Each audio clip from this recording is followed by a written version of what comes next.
You turn a small handle on the wall and clean water rushes out. You barely think about it. Somewhere beneath your feet, pipes carry that water away the instant you're done with it. Out of sight, out of mind, gone. It feels like a modern miracle, something your grandparents' grandparents never had.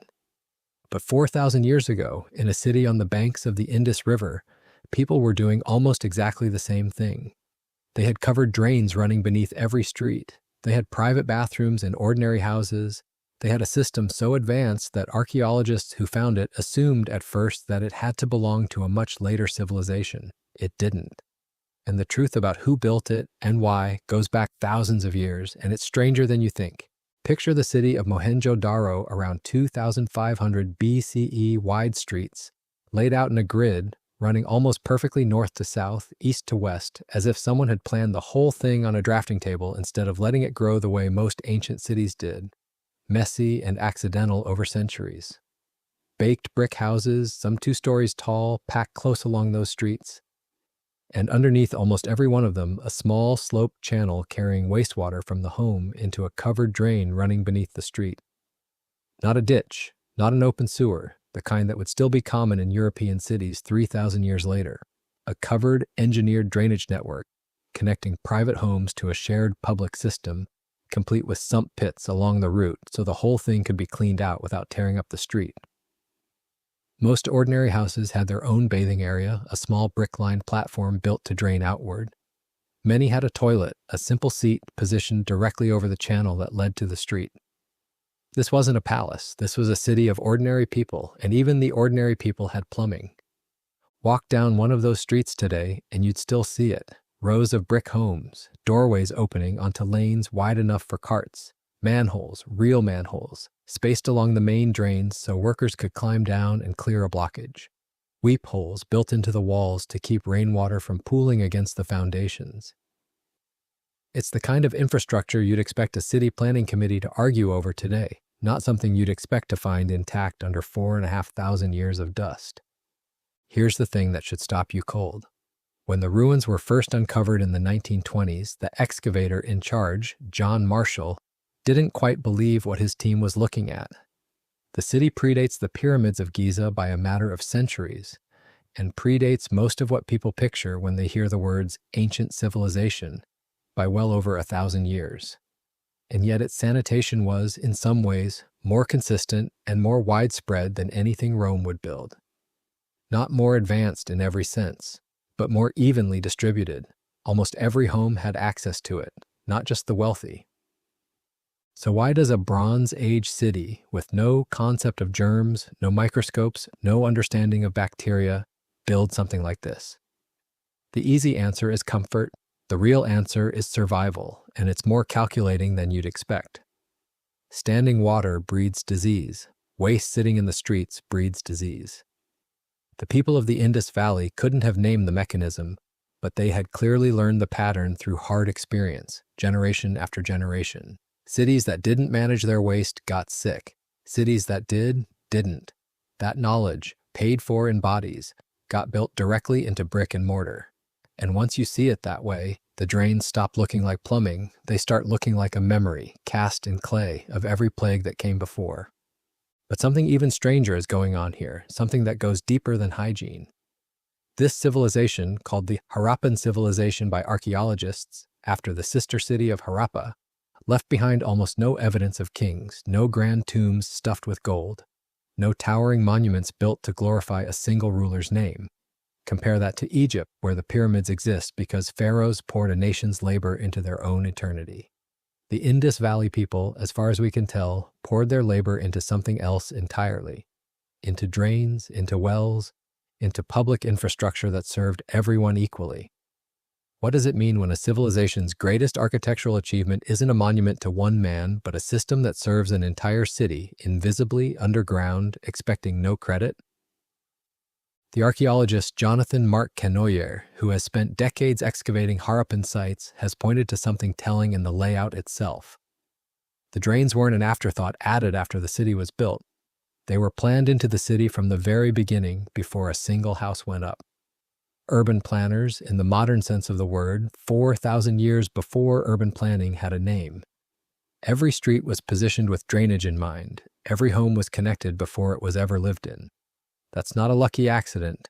That's a decision made collectively and enforced consistently across a civilization that spanned hundreds of settlements over more than 500,000 square miles. Somebody, or some shared set of values, cared enough to make sure it happened the same way everywhere. Think about what that actually required logistically. Standardized bricks made to the same ratio in kilns hundreds of miles apart, so that a builder in one city could use the same construction techniques as a builder in another. A shared system of weights and measures, found at site after site, precise enough that a merchant in Mohenjo-daro and a merchant in Harappa were functionally speaking the same numerical language. This wasn't one clever architect solving one city's problem. This was a civilization-wide standard, repeated with a level of consistency that modern construction crews, working with blueprints and radios, sometimes fail to match. And it was applied again and again to something as unglamorous as where the wastewater goes. Here's the open loop worth sitting with for a moment. If this civilization was capable of that kind of coordinated citywide engineering, why don't we know its name? Why can't we read a single word of what its people wrote? The Indus script, found on thousands of small seals and tablets, remains undeciphered to this day. We know how these people managed their sewage down to the brick. We don't know what they called their own gods. That gap between what survives in stone and what's lost in language is one of the strangest silences in archaeology, and it means everything you're hearing right now about their values is pieced together from drains, floor plans, and toilets, not from their own voices. Now here's the twist that upends the whole assumption. You'd expect sanitation technology to march forward in a straight line, each civilization improving on the last. It didn't. After the Indus Valley cities declined around 1900 BCE, likely due to a combination of shifting river patterns, drought, and the slow unraveling of trade networks, that level of citywide plumbing essentially vanished from the region and from most of the world for a very long time. Bronze Age Crete had something comparable. The palace at Knossos, excavated by Arthur Evans in the early 1900s, had terracotta pipes fitted together with startling precision, channels for rainwater kept entirely separate from channels for waste, and what many consider the earliest known flushing toilet, built for royalty around 1700 BCE, flushed by pouring water down from above rather than any mechanical system, but a flushing toilet all the same. It's a genuinely remarkable piece of engineering. But that was a palace system built for one household of extraordinary privilege, the kind of luxury reserved for a king and his court. Not a city, not something the ordinary farmer or potter living outside the palace walls would ever have touched. Rome, centuries later, is often credited as the ancient world's plumbing pioneer, with its famous sewer, the Cloaca Maxima, still partially functional today, over 2,000 years after it was built. It's an extraordinary piece of engineering. But even in Rome, at the height of the empire, most ordinary people lived in cramped apartment blocks called insulae, and those buildings had no private toilets at all.